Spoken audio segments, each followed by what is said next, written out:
This podcast is part of the Planet Broadcasting Network. Visit planetbcasting.com for more podcasts from our great mates.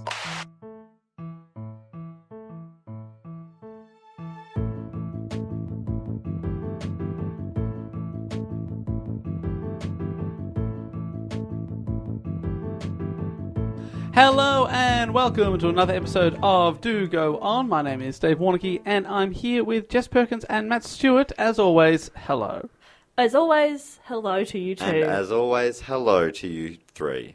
That includes me as well. Yeah, you gotta say hi to yourself. You gotta. Every now and then. You gotta look in the mirror in the morning and go, hello, myself. You gotta. I was on Instagram the other day and I saw a post from a model/actress saying, I've just been doing some mirror work and I think you should really get on board too. And it's like, it's very confronting, but just, a couple times a week, 3-4 times a week, just be you in front of the mirror and just think about some of the positives about yourself. What is mirror work? Mirror work. Mirror work. I've also read the opposite there where models and such eat naked in front of the mirror, so they're encouraged to not eat. Oh, that's mirror work. So mirrors go both ways. It's a two-way mirror. Roy and HG used to always say, probably still do, you need to get in that bloody house of mirrors and have a good hard bloody look at yourself. That is good. That's good stuff. Yeah, she's just got to do some mirror work. Yeah. And it's the same here. You can greet 2 other people, but what about you? Do some, okay, I'm going to do some mirror work right now. Check in on yourself. Nice hat, Matt. Thank you. Thanks, Matt. Is that sort of what you're talking about? Yeah. And do you know what? Dave, did you feel the change in the energy in the room? It got steamy in here. Yeah, it did. Yeah. And more turned the fan positive. off. Yeah. Yeah, that's great. I believe in myself now. Well, you didn't before? No. Wow. That's powerful. And just from complimenting your own hat. Yeah. Yep. It is a nice hat. I mean, is there anything Instagram can't do? You're right. I mean, you always be gramming, though. Is that true, Jess? Would you say that you always be gramming? I'm a big grammer. Yeah. I reckon. I love an Instagram story. I keep forgetting about that. Love a bit of a story. Do you watch others or you do it yourself? I watch others. I do them myself. I post every now and then. I go through phases where I'm like, bang! And then I disappear for a little bit. Just to keep like people that. guessing. Bang! Just keep them guessing. What's she up to? Dunno. I'm living my life, guys. Yeah. Okay? Grow up. You don't have to see all of it. Do you need to have tabs on Jess all the time? No. World? No. You don't. Check your privilege, world. You know what I mean? Yeah, thank you. I thought you did. And thank you for addressing the whole world who all follow me on Instagram. Yeah. Yep. There's a lot of pressure. Yep. My girlfriend follows a lot of makeup vloggers, and I often hear her watching the Instagram stories next to me, and it always starts with this: "Hey guys, so I've just been to the park." Why? Why do I need to know that? Yeah, I don't need to know. Fuck off. Which park? Where are you? Oh. I'm going to skin you. I like that because we've just been making similarly inane chat, and I feel like there's some irony there, Dave. Maybe get in that house of mirrors. Can I just interrupt you there and tell everyone that I've just been to the park? And What'd you had a great do? time. Oh, Had a good time. Cute. Hey, we're going to go out for coffee later? Yep. I'm going to gram it. Oh, you should gram that later for I'm going to sure. gram it. Hey, You should gram that latte, you mean? hey, Dave, do you want to quickly explain what the show is, and then lead into Jess asking a question? Okay, before Which I wrote. Before I go into the show, we'd just like to say a big thank you to everyone that came to the show, the Christmas show last week in Brisbane. I live and I love each and every one of you. Thank you so much. I live you. I live you. I live love for you. you. I love for you. Live, laugh, love. I laugh. You. I lament for you. Lament. Yeah. Oh, wow. We had a bloody good time, and we'd like to say thanks to everyone that came out to our first Queensland show, and we'll be back. Oh, we'll be back, all right. And we'll be visiting the parks up there. Oh, yeah. Mm-hmm. I got telling everyone about it in an Instagram story. I got to a couple of parks in my time up there, but that's only a couple in the presumably hundreds. So I've still got a lot of park work to do. We have not done the research. Parkour. Parkour work. Yeah. We had a bloody good time. We're also going to try and have a good time this week, huh? We're going to try. We're going to try. No promises. I mean, we're into the 110s episodes, but let's explain the show anyway. What happens is one of us has done a report on a topic suggested by a listener, And this week it is Jess's turn to report to Matt and I. We don't know what the topic is, and we always start with a question to get us on topic. And traditionally, I never write a question because I always forget. This time, I wrote a question because you guys were off doing something else, and I thought, oh shit, I better write a question. Hey, she's done it. Mambo Italiano. I actually think the more effort you put into the question, the less effort you put into the question, often the better the report. So you really got a lot of work to do after this. I think. Yeah, look, it's not a great question, if that yeah, helps. okay, good. No, that does help. And also, I don't think you'll know the answer. Oh, let's try and guess it without the question. All right. Alexander the Great. Oh, that'd be so cool if Wouldn't you it got be it, great? wouldn't it? Victor Hugo. No. All right. Let's Shall I stop this ask the game. question? Yep, please. Okay. Who is the most decorated Marine in American history? Alexander the Great. Uncle Sam. Uncle Sam. The most decorated. Are you Marine. laughing because I'm really correct? Yeah, you're super correct. Wow. My report is on Uncle Sam, the most decorated Marine. That's not correct, Dave. Because he wears like a really decorative hat. And quite a Yeah, he fancy looks suit. great. Yeah. The red, white, and blue. Are we likely to have heard of this person? No, I hadn't, but he, it's a he. He is quite famous and still very highly regarded in marine folklore. I hope he's got a cool nickname like Cannonball Arms. Okay. Well, I will tell you what he does have a nickname. Is it Beast Legs? It's not Cannonball Arms or Beast Legs. Well, I'm pissed off. Yeah. His name is Lewis Burwell Puller, known as Chesty Puller. Chesty Puller. How did you know Chesty Heard it. Puller? I think I remember this being suggested maybe, or I've heard of him, or I'm thinking of Chesty Bonds. But Either or. Well, it is a golden hat suggestion, so maybe you've seen it because that's a Yes. smaller pool. So that's suggested by Matt Lass, and it's also been suggested in the regular hat by Austin Hart and Odie Matthews over the months, Matt years Lass. even. So thank you thanks, very much Matt Lass. to Matt, Austin, and Odie who have Matt's suggested a good guy. Chesty. So are the other two, but Can it's I in get a partic- word out? Yep. Fucking hell. You don't have to roll away. It's okay. You can say that Matt and Austin and Odie are great. They're great. Okay. I'm sorry for talking over you there. No, I'm sorry for snapping at you.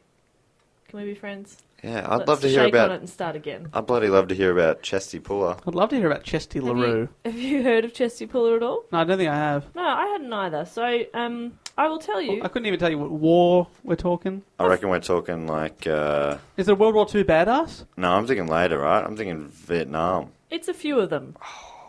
He is still active. Is he like Wolverine? He's not still active. Wolverine's been in all the wars. He's not Wolverine.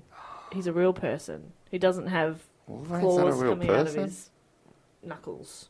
I had to think about what these were for a sec. I was looking at them and I was like, wrist? Knuckles. Coming out of my side wrist. Front wrist. My front wrist. My finger bums. Yeah. Because if this is your finger, Yeah. this would be the bum of your finger. Mhm. You got it. Oh, Okay. Puller was born on the 26th of June, 1898 in West Point, Virginia, to Matthew and Martha Puller. Virginia, the original state. Someone told us a couple of weeks ago on Twitter, I think. The original state. I think they said the first and the best state, but the maybe OG, that was... the OG state. Yeah. I think they said that. His father, Matthew, was a grocer who Yeah, died... named after the Virgin Queen. We've talked about that. Ah. Right. Right. Okay. Please do go on. His father was a grocer and who died when Lewis was 10 years old. I don't want to call him Lewis. Doesn't feel right. Chesty or Puller is what I will call him. He grew up listening to old veterans' tales of the American Civil War and idolised Thomas Stonewall Jackson, who was a Confederate general during the American Civil War.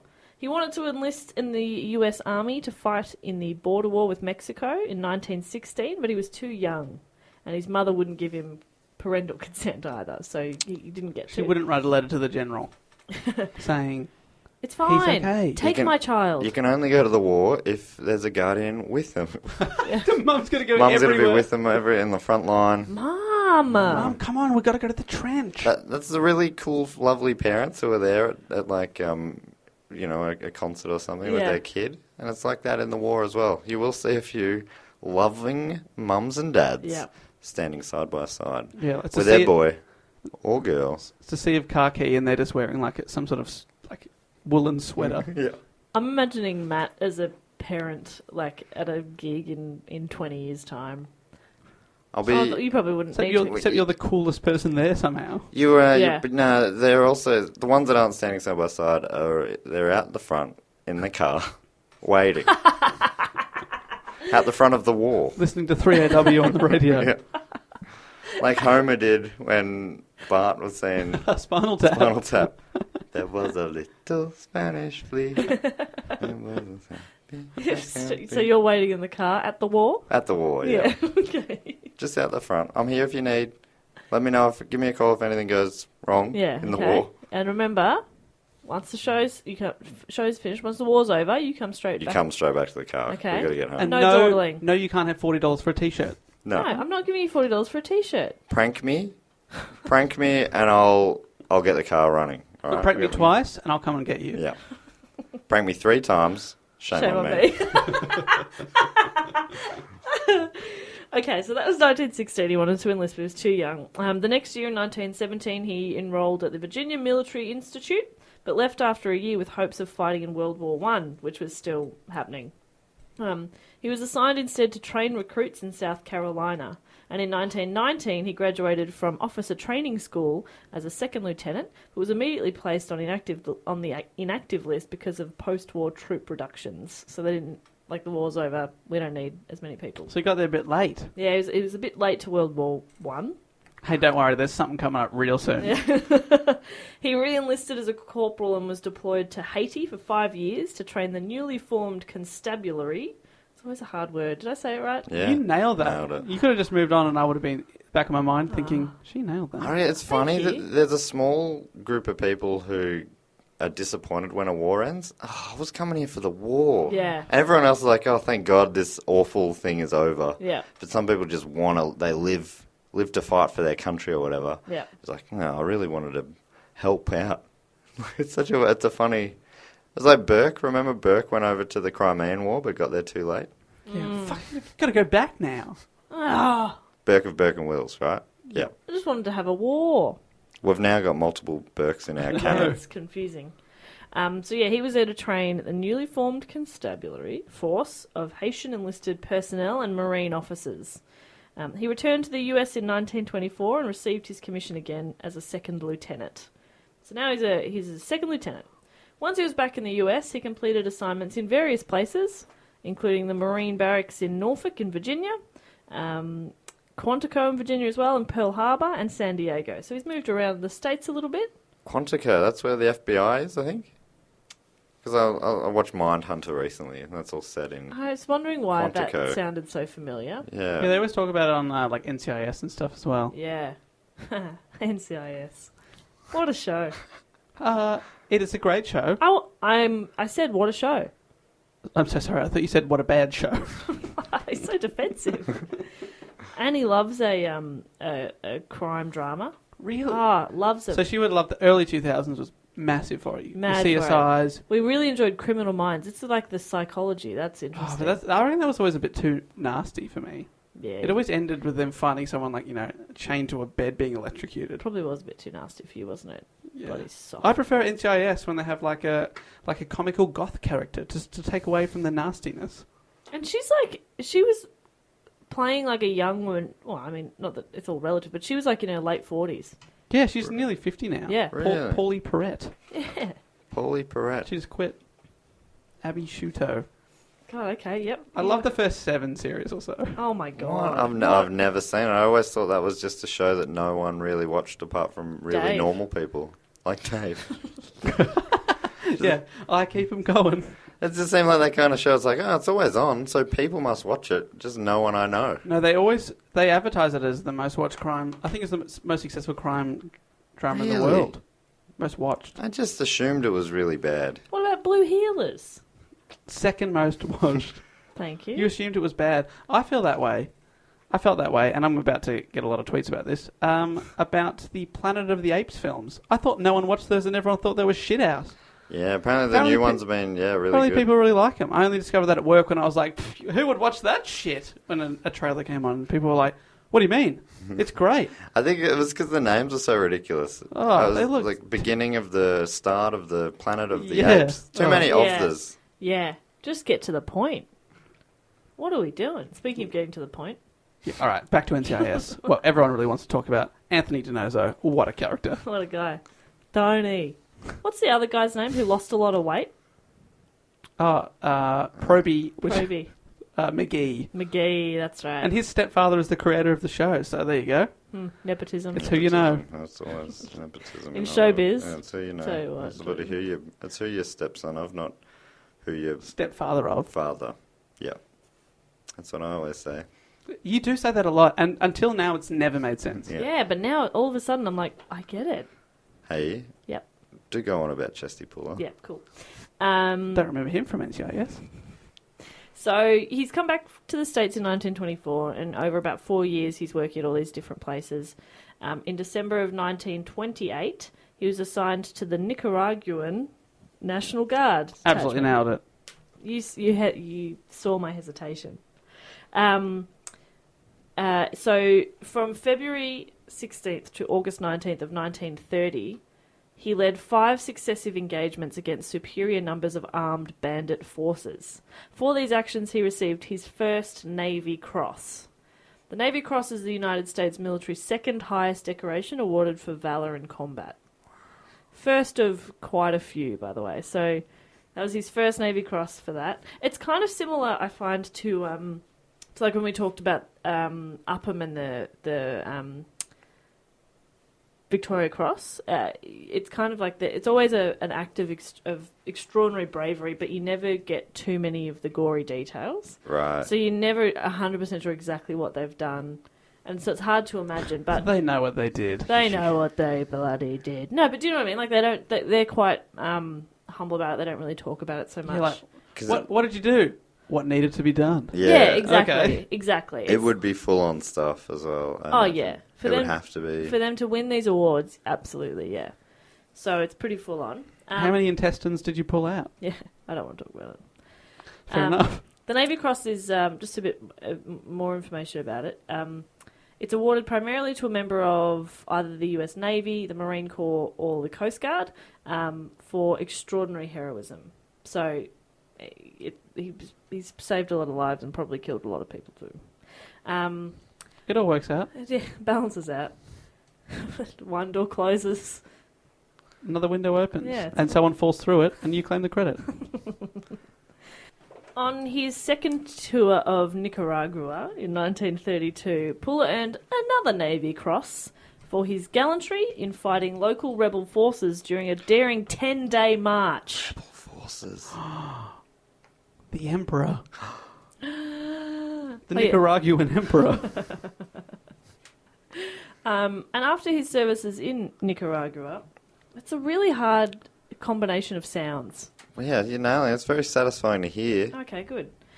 He was assigned to the Marine Detachment at the American legation in Beijing in China, commanding a unit of China Marines. Now, China Marines were also known as North China Marines, originally referred to the United States Marines of the 4th Marine Regiment, who were stationed in Shanghai from 1927 to 1941 to protect American citizens and property in the Shanghai International Settlements. And this was during the Chinese Revolution and the Second Sino-Japanese War. There's a lot of information. Well, a lot of regimes there. A lot of regimes, a lot of revolutions. So it's American soldiers protecting Americans that are in China. Yep, that's correct. Okay. So far he's already been all over the place. He's travelled. He's a traveller. Mate, he's all over the place. That's one of the perks, I reckon, I don't think there's a lot of perks to war zones. But, back then, they didn't travel like we do now. Was sort of sold, the World Wars to Yeah. Australian boys, was sold as the Great Adventure. And seeing the world. Yeah, because, Kentucky tours were expensive back then. This is the only way to do it, but obviously a much more brutal way. Even more brutal than a Kentucky tour, which are pretty fucked. Pretty fucked. They're just no good. Yeah. Yeah, anyway. So he was then recalled to the United States to teach at the Marine Officers Basic School at the Philadelphia Navy Yard, and this is in 1936. And a few years later, in 1940, he returned to China as the executive officer of the 2nd Battalion of the 4th Regiment in Shanghai. When World War II began, he was commanding the 1st Battalion, 7th Marine Regiment at New River in North Carolina, and was sent with his unit to Guadalcanal in the summer of 1942.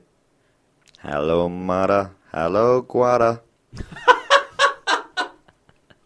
Canal. Canal. Canal. Do you know where Guadalcanal is? Sounds like, I hadn't heard of it. It's the principal island sounds like the principal island in Guadalcanal, province of the nation of the the Solomon Islands. We play in Oceania in the soccer. We used to, I think maybe the Solomon Islands, we have the record for the biggest win in an international soccer game, we being Australia. I think if I'm right, maybe like 50-0 or something. Sad. Now we're not allowed to play against them anymore. No. Oh. We're allowed to. No, we're in a different qualification league because it was moved embarrassing for everyone. We're not allowed to. Because they're not far from us. They're in the southwestern Pacific, northeast of Australia. So they're not far. And the island is mainly covered in dense tropical rainforests and has a mountainous interior. That's what it said on the Wikipedia page for Guadalcanal. Wow. That's how you know a canal has made it, if it's got its own Wikipedia page. Yeah. Well done, Guada. Canal. Soon after arriving, Puller led his battalion in a fierce action along, I'm going to say this wrong, the Matanikau, in which Puller's quick thinking saved 3 of his companies from annihilation. Annihilation is such a dramatic word too, isn't it? That is a dramatic word. But I love it. I like saying it in relation to lunch, though. I annihilated that sandwich. Yeah. I am going to annihilate that burger. Well, this sandwich annihilated me. Yeah, I've got the runs. The John all nine. The John. That turkey was off. I thought it went in quick. You should have seen it come out. See, Matt doesn't like that as much as I do because he doesn't like poo. Matt picks up his phone to not think about poo. No, I was just looking up because I've lied. It wasn't against the Solomon Islands. It was against American Samoa. Ah. And it was 31-0. We beat Solomon Islands 13-0, which was a much closer affair. Still. Oh, it was a nail-biting match. Yeah. At that point, it's like, is anybody else on the field? Are they just having a kick? Once I can relate to both of those nations because in primary school I went to a school that had no interest in soccer, and I got picked. Well, we used to do inter-school sports, and you'd go around and everyone gets to pick the sport they wanted to play, and I was one of the last to get to choose, and I had to choose between lacrosse and soccer. Oh. And I'm like, I don't know, and I picked soccer, which I definitely would now. Yeah, me too. Lacrosse. But back then, it was in a school that just was like, what is soccer, right? There was one Italian boy, John Carlo. And people kept asking him, Carlo, but what is it? And everyone was confused. And he loved the game, right? Was he like your star He was player? the star, and he was the only kid who scored a goal for the year, but it was an own goal. So he didn't even know how the game worked. I got it in the back of the net. What do you fucking want? Sorry, Dave, do that in an Italian accent, please. No, please don't. I mean, I said he was his parents were Italian. He was an Australian-born Italian kid. But he... what do you mean? He just struck the ball too well, and our goalkeeper, it was meant to pass back to the goalkeeper, and he just couldn't handle a normal pass. Yeah. Oh shit! The ball's coming at me. And then in another game, the opposition goalkeeper ran the length of the field and scored against us. You are kidding. No. Because it was like, all right, I'll see if I can do it, and I can. Well, I think it was just sort of like, creeping up a little bit more as the game went on, taking it a little bit further, and eventually like, I think I could go all the way. It's real. I think if the teachers now, I think they would be like, don't be an asshole. Yeah. Just play and you're a goalkeeper, be a goalkeeper. But back then, teachers would have been like, let's fucking crush these little shits. I remember playing basketball in inter-school sports, and we were beating a team by so much that the teachers said, all right, each one of you can have a go at a three-pointer. Because remember, we were like 11, so we didn't have the upper body strength you for can have a go. threes yet, but we could all, all right, go on, have a go. Well, I'll see your real sports and raise you a made-up sport called korfball. korfball, half basketball, half netball. For people that aren't talented enough to play netball or basketball, and I was in Purple B, which was the fourth lowest team. Wow. So thank you. Korfball. Korfball. They I had to don't make up understand. sports for you. Why do you have to find a game between basketball and netball? Yeah. They're quite similar. Oh, because both games would be too dangerous for people of my ability. Oh my god. You would have also probably played Newcomb. Do you remember Yes, Newcomb? was this like volleyball? Volleyball, but you, you can catch it catch it and throw it. to make it a bit easier. I remember that. Newcomb. Oh, Dave. Oh, You korfball. pathetic little child. Oh. I also made have I talked about this before? The cricket team in year 8 in high school. But I was, they felt sorry for me. So I was the 13th man, which does not exist. So there's the 12th man, which is the backup. And I was the backup. Back up. Oh, Dave. Second understudy. That's right. Yeah, that was the swing for the cricket team. Okay. But it was fun. I got a day off school and I just got to give out waters. Yeah, I was going to say you were the water boy. I batted once. What about the orange? Did you hand out the orange bits? Yeah. Mm. Yeah. Oh, guys, who wants an orange bit? Come on, boys, gather around. Go grab a bit. Everyone grab a bit. Grab an orange bit. Mate, what are you doing? That's a yellow bit. Lemon, don't need that. Oh, we're the sportiest podcast ever. What a fun tangent that was. All right, back to war. Back to where we go. So he's there's a 10-day. No, wrong one. Kentucky tour. So he saved 3 of his companies from annihilation. Okay. Google. Microsoft. Apple. These are the companies I'm thinking of. Mm-hmm. There's only 3. Greg's, the bakery in the UK. Oh, there's only 3. Great. One of those was the backup. Greg's. Well, Greg's was the backup Yeah, company. in case Apple went under. Because company can mean 2 different things. Oh, I got it. In the action, these companies were surrounded and cut off by a larger Japanese force.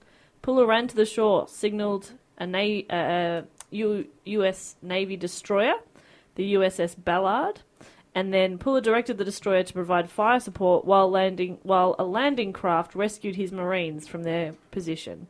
So he's just been a big old brave boy. I'm picturing like Iron Man. Like he's got like jetpack feet. Yeah. And he's... Yeah. It just feels like he's like floating around above everyone else. Yeah. You are correct. Iron Man is based on Chesty Puller. Really? That Yeah. makes sense. Should have called him Chesty Man. He's got jetpack feet. We could call you Jesty Puller. Don't like that. Well, that sounds a bit off, doesn't it? Yeah, it's not good. Jesty Puller. Yeah, I don't know how it feels off, but it does. It does, doesn't Yeah. it? It's weird, It's isn't it? unpleasant. Yeah, don't like it. So no thank you. Okay. How about we call you Chesty Puller? Nope, still weird. Love it. For these actions, he was awarded the Bronze Star Medal with Combat V. I'll explain what those are. So, the Bronze Star is awarded to members of the U.S. Armed Forces for either heroic achievement, heroic service, or like commendable achievement. So, just being really just good at your job. Mm-hmm. The V, when worn on certain decorations, distinguishes an award for heroism or valour in combat instead of for like commendable service or achievement. So he's got the little V which says it's for valour. So that's kind of cool. Later, on Guadalcanal, Puller was awarded his 3rd Navy Cross in what was later known as the Battle for Henderson Field. He commanded one of 2 American infantry units defending the airfield against a regiment-strength Japanese force.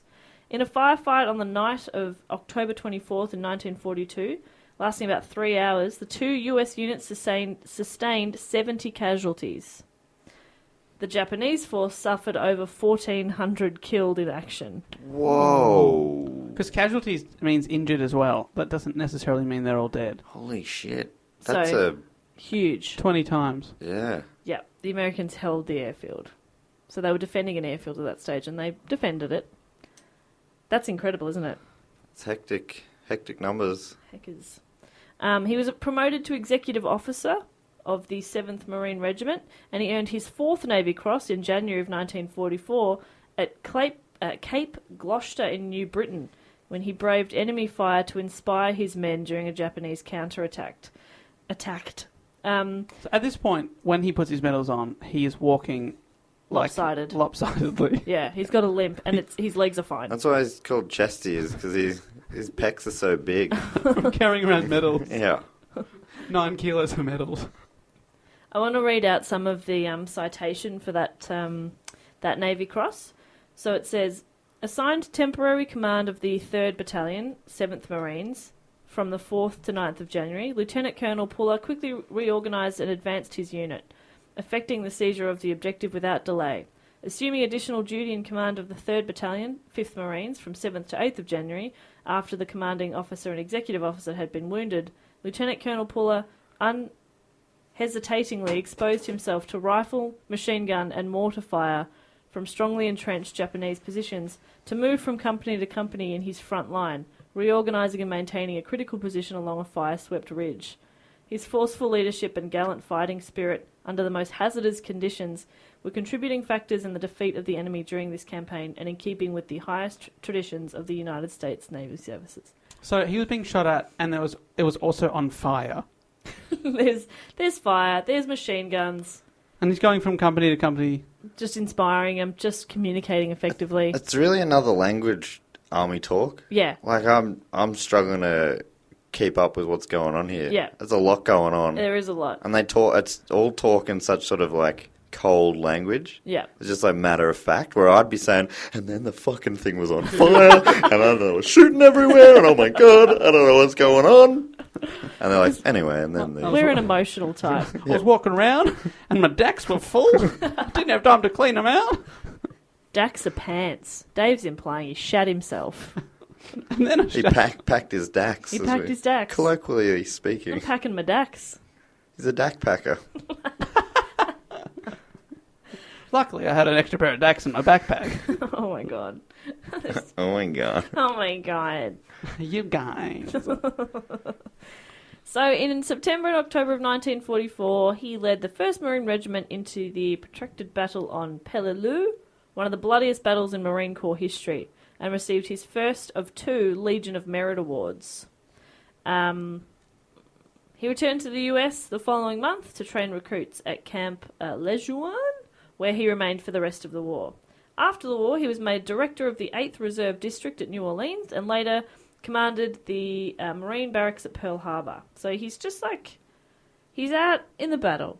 He's back training other recruits. He sounds like a freak. He's an all-rounder. And he's like, Absolute so freak. by the end of the war, he's sort of late 40s. So he's not like a young... Yeah, because he was born in 1898. Yeah. So he's 47 by the time the war finishes. Yeah. And he's still out there fucking doing crazy shit. Yeah, exactly. I think I have... The thing that I remember hearing about him is that he's still seen as like one of the absolute top heroes to current serving American troops. Yes, exactly. Same his like his photos on the wall kind of thing. Yep, absolutely.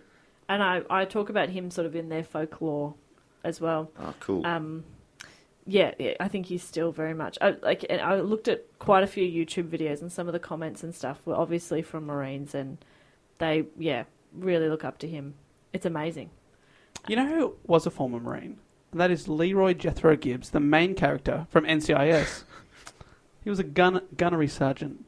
Gunner. Just Leroy Jethro Gibbs. He's the main guy? The main guy, Mark Harmon. Doesn't smile a lot. No. Sexiest man alive in the late 1980s. Disagree. His character had seen a lot, I guess. Yeah, you're right. But there was a kindness to him. He had a good heart. And he builds a boat in a basement Yeah. where you can't physically get the boat out once it's complete. I never thought of It's that. like building a ship in a bottle. Yeah, it is. Why did he do that? It was just a way for him to distract himself from all the horrible things he'd seen. Build it in the backyard. Also, his wife and child had been murdered. Oh, yeah, I did forget that. Ah. Was he seeking revenge? Yeah. Yeah, that was an ongoing storyline. Was he played by Steven Seagal? In many ways, yes. He should have been. In a way, aren't we all played by Steven Seagal? Yeah, Yeah, we've all been played by Steven He's Seagal. been playing us all. He owes me $14 million. You had $14 million? Yeah, until Steven Seagal came along. But he played me like a pack of cards. You were a 14 millionaire? Well, yeah. Don't like to blow my own trumpet. Cool. I just want my money back, Stephen. All right. So if you're listening. So you were saying... Which I know you are. You were saying at the end of the war, he's in his late 40s. Yes. At the outbreak of the Korean War, he received command of his old unit, the 1st Marine Regiment, and led them during the landing at Incheon, September of 1950. So he's 52 now? Yeah. He received the Silver Star Medal, 3rd highest personal decoration for valour in combat. So he just keeps getting... Racking them up. Keeps getting medals. Another thing that I read was that you don't win these awards, you receive them. Right. It's not a competition. That's true. They are given to you. So I'm trying to make sure I'm using the right language. Yep. Right, so You receive an award. war you is don't not a win it. competition, but we won both world wars. Yeah, but you don't win We. these medals.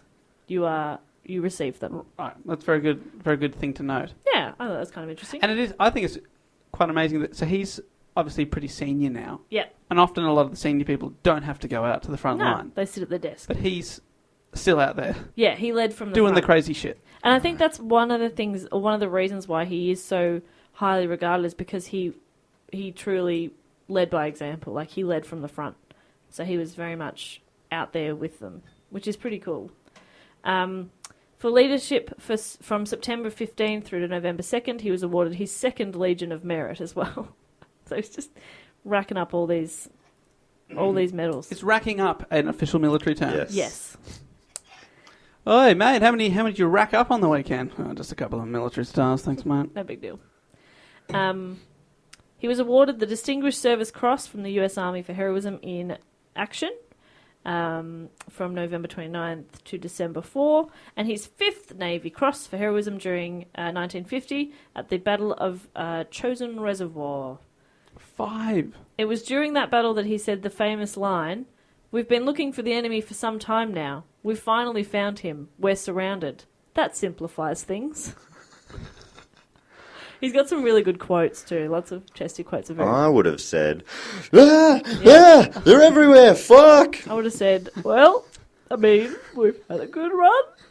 And let's just all take a sec to send one last text to our mums. Who's waiting in the car? Yeah, just out the front. I've pranked her twice. She can't get in.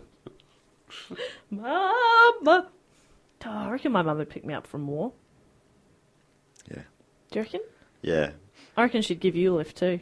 Oh, that's nice. Yeah. My parents did come to pick me up when I was 16 and vomiting blood from alcohol poisoning. So I think All right, where were you when you hear the story? I think it was somewhere around Clayton in the Just a house party? house party, yeah. What I was didn't know many people there. I was drinking Jim Beam bourbon and Pepsi Cola, very American cocktail. So, vaguely relevant to today's topic. And, yeah, I didn't know anyone there. And it was like one of the very first times I drunk anything. And I drank a lot of bourbon. And why were very you there quickly. and you didn't know anyone? I knew one girl, there was just a friend I just vaguely knew. He's like, oh, come to this party. I'm like, sure. And I think I didn't realise at the time, if you're not talking that much and you're holding a drink, You just drink it. you're just drinking, yeah. And I drank it way too fast. And I remember the next day, my dad made me this big feast. Oh. And sort of there was no real punishment or anything. He's just like, eat up. And I'm like, I think that was kind of the punishment because I'm like, I can't stomach any of that. And then I was playing tennis that morning. Oh my God. So he drove me down to play tennis. You actually played?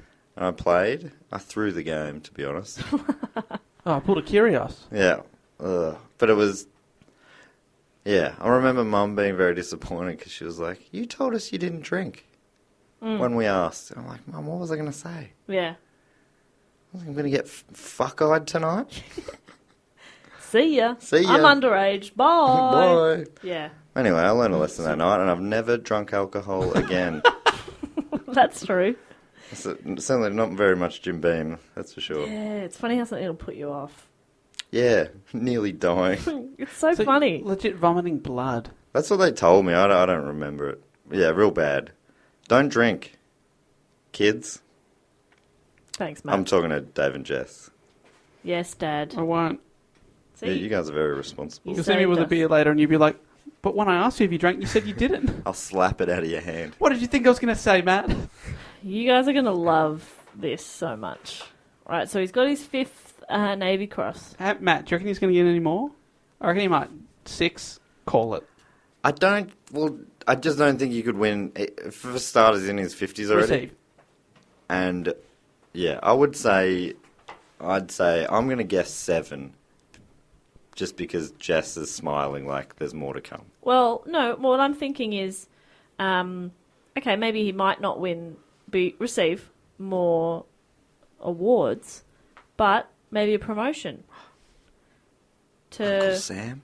Brigadier General. Brigadier General. Brigadier General. Brigadier General. Brigadier General Chesty Puller. Brigadier. Brigadier General. So he was promoted to Brigadier General. Brigadier. In 1951. Brigadier me.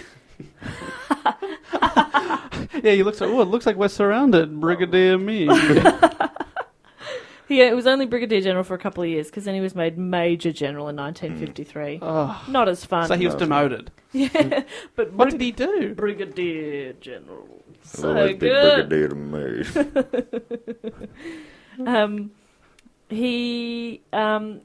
So he was doing some more, like he was taking over some of the training camps and stuff like that. In 1954, he took command of the 2nd Marine Division at Camp Lejeune, probably saying that wrong, really sorry, in North Carolina, until Hang on.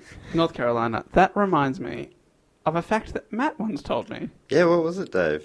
I believe that that's where Michael Jordan played college basketball. Yep. And then when he played for the Chicago Bulls in the NBA, he always wore his North Carolina shorts underneath his Chicago Bulls For shorts. luck, yeah. For luck. have you only verified that from Space Jam? Space Jam. But is it noted anywhere else? Yeah, we need to... That's been... Why would he lie in That's- Space Jam, Because Jess? it's a film. Yeah, a Yeah. documentary film. It's not a documentary film. And Newman... Okay. Yeah, Jess, Newman is his friend. Dug him out of the golf hole. And Bill Murray. Yeah, of course. And Bugs Bunny. And Bugs Bunny. And Lola Bunny. She was a sexy bunny. Yeah. Who also played by Bugs? No. It's a different sexy bunny. Different sexy bunny. She was a real girl. Bugs was in love with her. Anyway, that's not what this What's is. he doing in North Carolina? He is he's taking command of the 2nd Marine Division. But in February of 1955, he became deputy camp commander. Ooh. Sounds like he's running a scout camp. Yeah, it's real fun. Deputy. All right, kids. Usually ideal in war, so this could go wrong. I've killed a lot of people. Yeah, so fucking do what I say, little Timmy. Tie that knot. Go for a swim. Fucking sew the badge on. Unfortunately, in 1955, he suffered a stroke, and he was retired by the Marine Corps in November with a tombstone promotion to Lieutenant General. Do you know Wait, what a what? tombstone that promotion sounds is? awesome. I know. I was like, what the fuck is this? The Act of Congress of March 4, 1925 allowed officers in the Navy, Marine Corps, and Coast Guard to be promoted 1 grade upon retirement if they'd been specially commended for performance of duty in actual combat. So these were colloquially known as tombstone promotions because they conferred with all the perks and prestige of the higher rank, but no additional retirement pay. Oh, you don't get the pay. I was going to say, surely that means you're going to get a better payout. Yeah. No. So you still get the same payout as what you technically retired on, but you get to say instead that you are... Right. What was you... I guess otherwise it could be Lieutenant abused. General. That kind of thing could be abused quite a bit otherwise. They Yeah. go, we're giving you a tombstone promotion just to give you a little extra cash. Yeah, maybe, yeah. Maybe. I don't Yeah. know. I don't You know, I bet that nepotism girl, But that it feels like- stepdad would have done it. Feels like this guy has received so many commendations Yeah. that he should be promoted a couple of bumps. Yeah, I would have given That's him not president. Yeah. President in name only. No, only no president pay, obviously. Yeah. They think army president. You're president of the army. No, fuck it. President of America. This is one of my favourite parts. That includes Canada and South America. All of it. Okay. President of America. That's what I think. Not the Chesty could United have done. States? No. America. Everything of but America. everything but the United States. Yeah. They give away everything else. We don't care if you're president of Canada. Doesn't affect us. Have it. Wow. Yeah. Just throw away Canada like that. Well, it's not me. America. North America. USA has done that. Pardon me. It's so confusing Oh now. my god, okay. This is one of my favourite parts.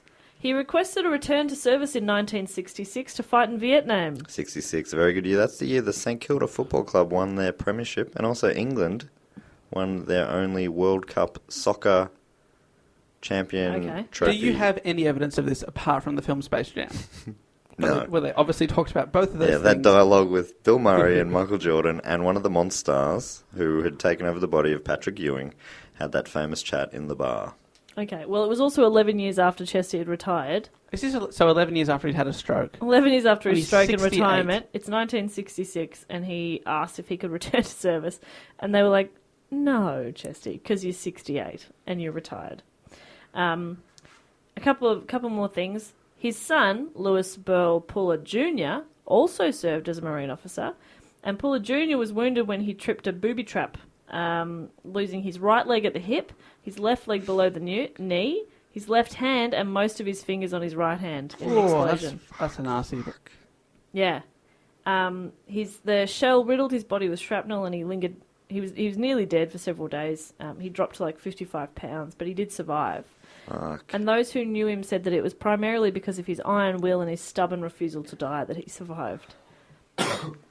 He was medically discharged from the Marine Corps, and he was also awarded the Silver Star Medal, the Navy and Marine Corps Commendation Medal, 2 Purple Heart Medals, and the Republic of Vietnam Gallantry Cross for his service in the Marine Corps.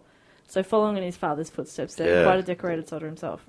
Wow. He went on to earn a law degree, had 2 children with the woman he'd married before going to Vietnam, and raised a family. He was admitted to the Virginia Bar in 1974 and began working as a lawyer for the Veterans Administration and on President Gerald Ford's Clemency Board. High achiever. That is a high achiever. That is sick. Yeah. Oh, man. Although he continued to suffer quite severe depression and occasional bouts of alcoholism, so he had a bit of a troubled life as well.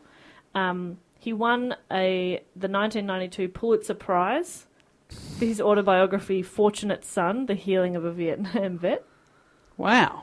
And 2 years later, though... This guy deserves his own episode. Right, yeah, he's amazing. Sadly, though, 2 years later in 1994, just after winning his Pulitzer Prize, he died due to a self-inflicted gunshot, so he ended his own life. Fuck. And he and his wife had separated a few years earlier as well. Oh, man. Yeah, but to have achieved so much, so decorated, it's really amazing.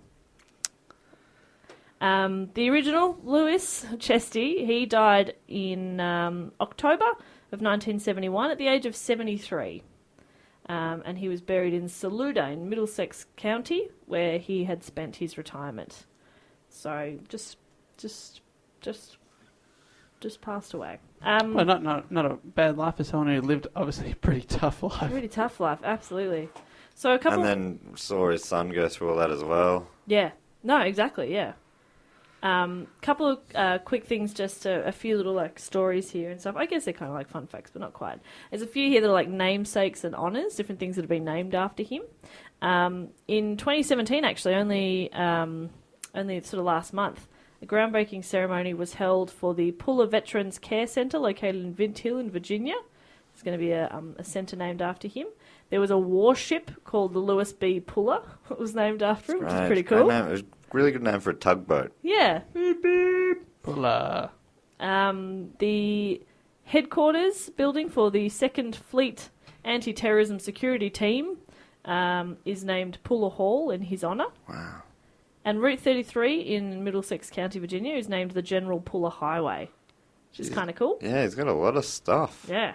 He was also honoured on a stamp, which is my dream.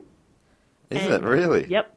Has that always been your dream? Oh, yeah. To be on a stamp. Fuck yeah. Are you kidding me? Never heard that dream. Oh, I talk about it all the time. You People just never licking your listen to me. back? That's what you Love want? it. The Yes. back of your head? Yes. Lick the back of my head. Okay. I don't want to. I don't want to, but if That's what you want. that's your lifelong To make you dream. happy. The Marine Corps' mascot is perpetually named Chesty Pullerton, and he's always a purebred English bulldog. Oh, right, like an actual bulldog. I don't know. So they've got a maybe mascot. And they name it after him. Chesty Pullerton. That's awesome. So you were saying before, Matt, that you, what you had heard was that he was like still really well. I mean, he died in the 70s Yep. and is still is a hero. And there's a few stories here just about like why he's why he's still so regarded. So He is a well-known figure in the US Marine Corps, both true and exaggerated tales of his experiences being constantly recounted amongst Marines. Common thing at boot camp to end one's day with the declaration, "Good night, Chesty, wherever you are." And another common encouragement is "Chesty puller, never quit." Encouragement. I imagine that people are being yelled at while they're doing push-ups. Yeah. Chesty puller, never quit. Yeah. Sir. 1005, 1006. Marines will also chant. This is like in recruit training. They'll often chant, "It was good for Chesty Puller, and it's good enough for me," and also "Tell Chesty Puller I did my best." He's he's a symbol of like morale and teamwork, and just giving it everything. They also sing, "Chesty Puller was a good Marine, and a good Marine was he." And often while doing push-ups, they'll tell each other to do one for Chesty, which I think's cool. Well, they're referring to their own pecs. There's a couple of stories here about him as well that I like. One of the stories told about him was that he once came upon a second lieutenant who had ordered an enlisted man to salute him 100 times for missing a salute.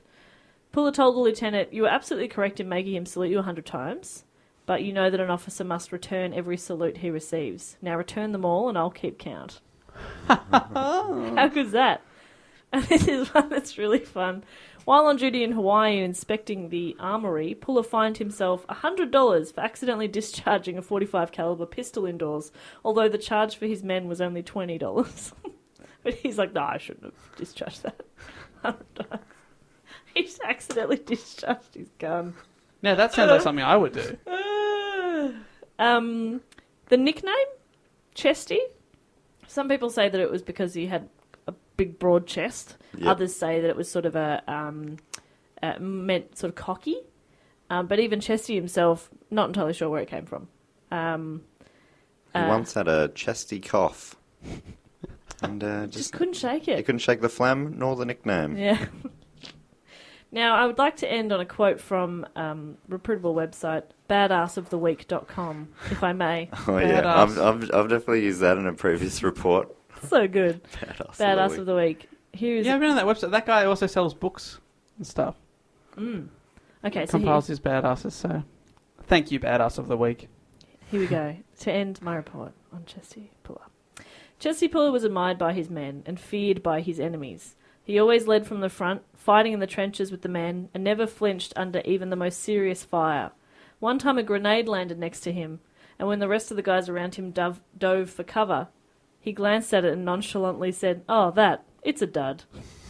He inspired loyalty and courage in his Marines, treated his men well, insisted on the best equipment and discipline for his troops, and had a no fear, win-at-all-costs attitude that won him 14 medals for combat bravery, in addition to countless unit citations and campaign ribbons.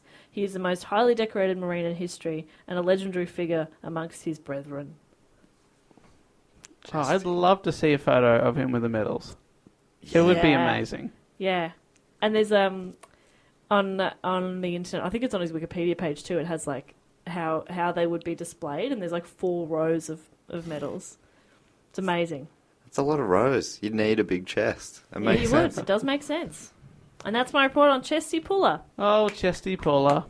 What a dude, eh?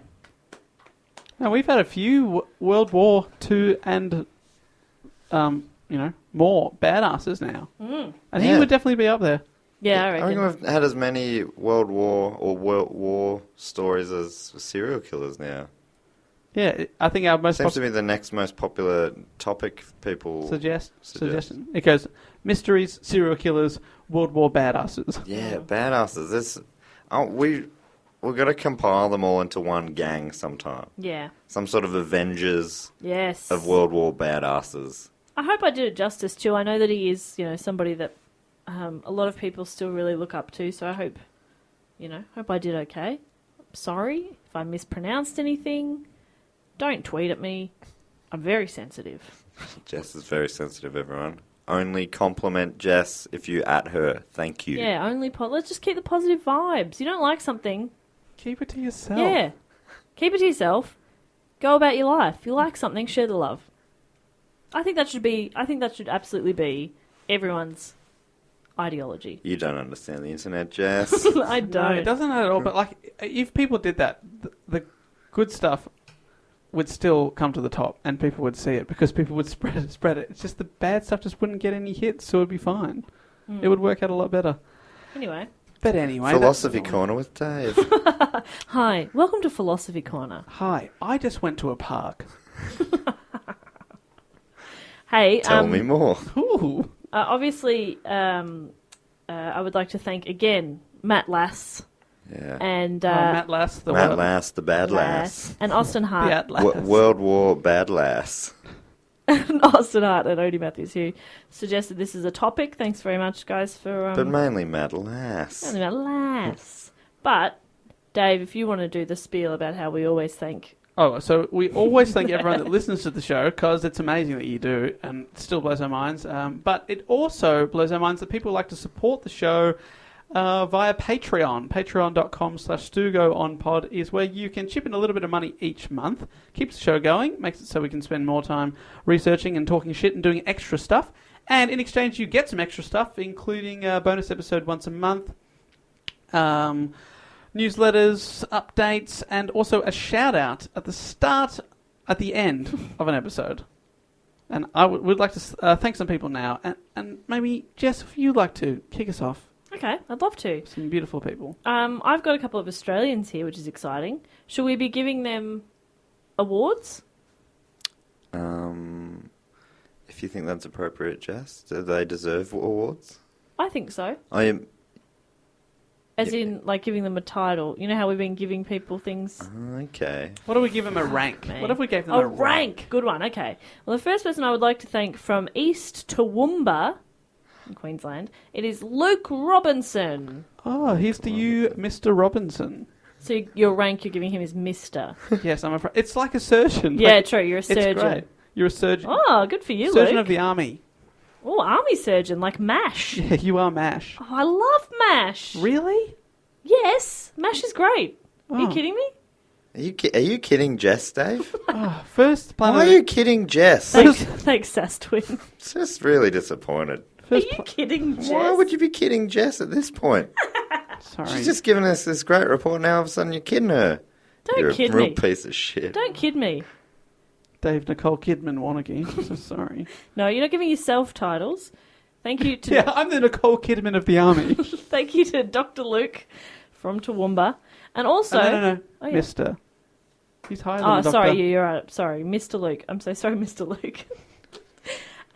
Also, I would like to thank from Randwick in New South Wales. The Randwick Races. I would like to thank Abdul Abdallah. From Randwick. Randwick is in Sydney. Mm-hmm. It's like one of the... Is that like Affluent East? Is that your equivalent, Dave? I'm not sure, but it sounds affluent. It's definitely got one of the big racetracks there. Okay. What's a horse racing slash... What do you call a horseman in the army? Jockey boy. I don't think that's it at all. In I don't the think army, they're they call called them jockey jockey boys. boys? Light horsemen, Light horseman. Oh, cavalry. cavalry. Yeah. Cavalryman Abdullah, Yes. I think. And that's... Perfect.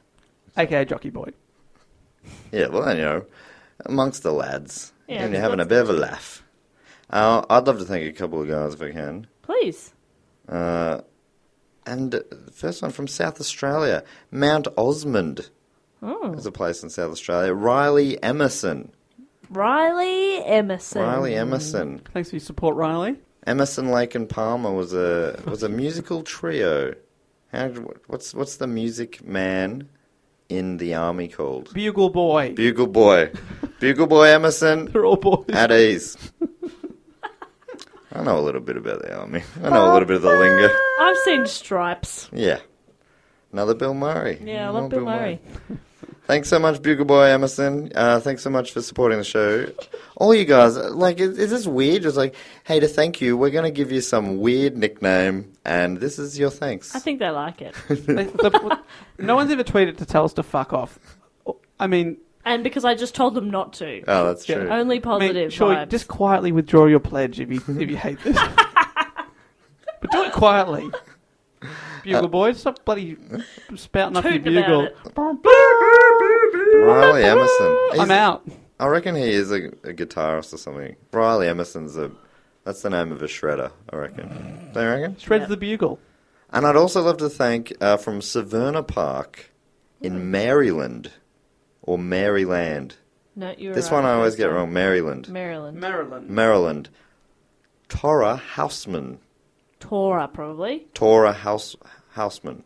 Tora Lorelei. Tora Lorelei. No, it can't be another musical one. Okay. What is that? Why do I know? Is that from Seinfeld or something? On The Simpsons. Oh, Simpsons. Barney sings it, and then they'll get him into the B sharps. He's singing that looking for his, like, a peanut on the floor or something in the toilet. Okay, so janitor, houseman. No, I don't think that's an army thing. Who leads the mess hall? Is there a mess hall leader? Head chef. Actually, we haven't used this one yet. Brigadier Houseman. I was going to see who would get Brigadier. Brigadier. Brigadier Tora Houseman. Congratulations, Tora, for getting Brigadier. That's a big get. That's a big get. Good for you. You deserve that, though. On you. Maryland. Dave? Brigadier. Well, from one Dave to another, I would like to thank from Portsmouth in Hampshire, David Burden.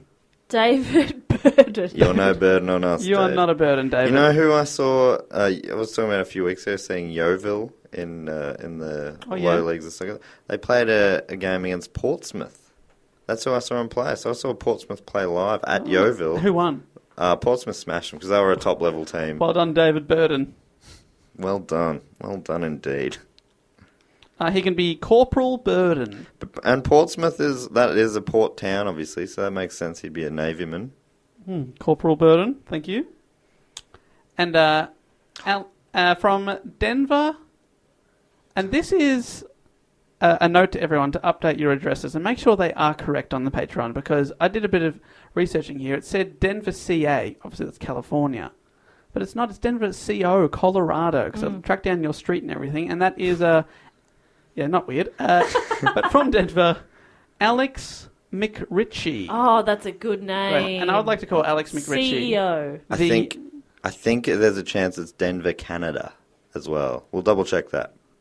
But I looked up there is an exact address in Denver, Colorado. All right. Your street number. Alex, let us know. But there's also a Denver way out northeastern Canada, in the middle of nowhere. I got excited because I thought you were listening from there.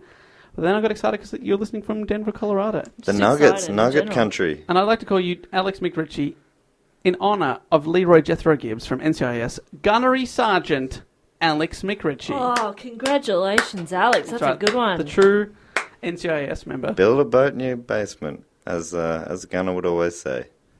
You know what I'm going to do tonight? I'm going to build a boat in my basement. But that's just not a figure of speech. Yeah, that's just what they called wanking. I'm building a boat, tell you that much. Yeah, I'm no. off for a boat. I'm going to go have a boat. I'm probably going to build a bloody cruise liner tonight. to be honest. It's been a couple of weeks. I hate this. Yuck. Oh. In a lot of ways, every way. You started that, Jess. I know, but you guys always take it too far. Yeah. But thanks to everyone that listens to the show. We are coming up very close now to Christmas. Obviously, the Christmas episode last week. Hope you enjoyed that. But if you want to get in contact with us before the end of the year, maybe get your topic as one of the last ones for 2017, you can now fill out a beautiful form online. We've got a Google Doc going on. We've already had hundreds of submissions, which is really cool. It's so if you want to find that, it's the pinned tweet and Facebook post. At the moment, so you should find that at the top of our Facebook and Twitter pages, and you can find those, Dave, at Do Go On in both cases. That's right, and also at Do Go On. No, it's at Do Go On Pod, rather. Fuck. For Twitter and 2 Facebook. years. Facebook, Twitter, Instagram at Do Go On Pod, and if you're old school and you want to email us, dogoonpod@gmail.com. And if you're even more old school, we do not have a post address. I'm so sorry. Or a fax. Or a carrier pigeon. Base. Yeah. Like a little stand for them to land on. But we're working on it. We'll get there. We'll get there. 2018, baby. Yeah, that's the year of the pigeon. All right, guys. Well, thanks so much. We'll see you next week. Until then, I'll say goodbye. Bye. Laters.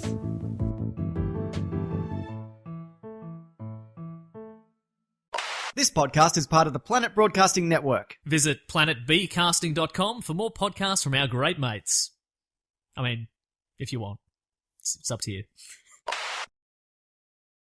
Goodbye, my lover. Goodbye, my friend. You have been the one. You have been the one for me. Goodbye, my liver. Goodbye, my friend. Well, how did we get to that? Where did you find that from, Jess? I don't know.